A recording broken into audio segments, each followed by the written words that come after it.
Good morning mga day, this is Basu, yung vlogger, a day in my life as a content creator at age of 13. Kaya naman mapapasabi ka na lang talaga dito ng ay for the go!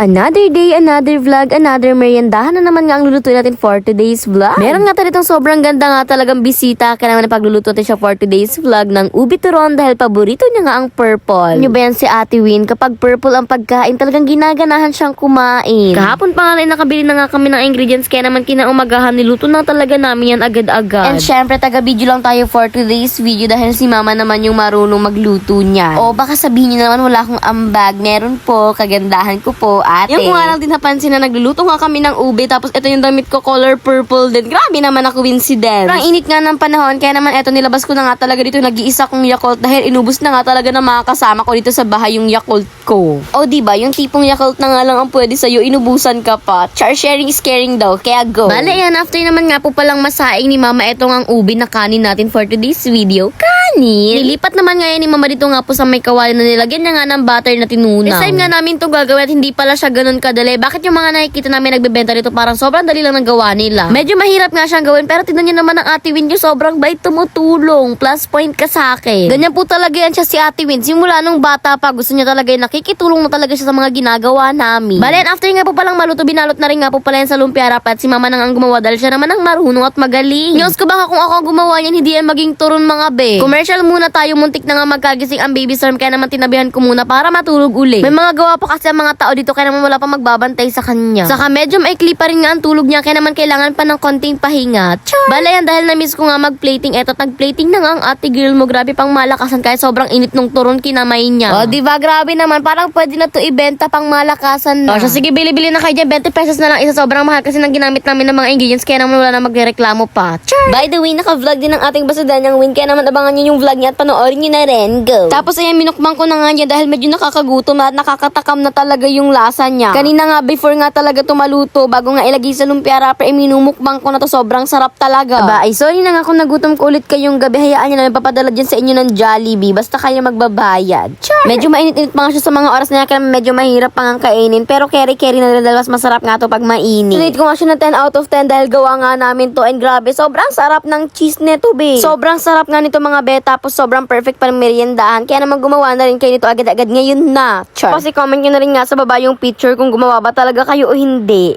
Nyos ko naman sobrang dami ko na namang daldal patapos na ang ating vlog for today's video. Kaya naman papaalam na ako. Wala. So yung gumawa na kayo ng ganito kasarap na meriendahan at request nyo naman nga dyan sa comment section kung ano naman ang next natin nalulutuin. Kaya naman nyo lang sa lahat pa. God bless. Thanks for watching. Mwah! Sarap yarn.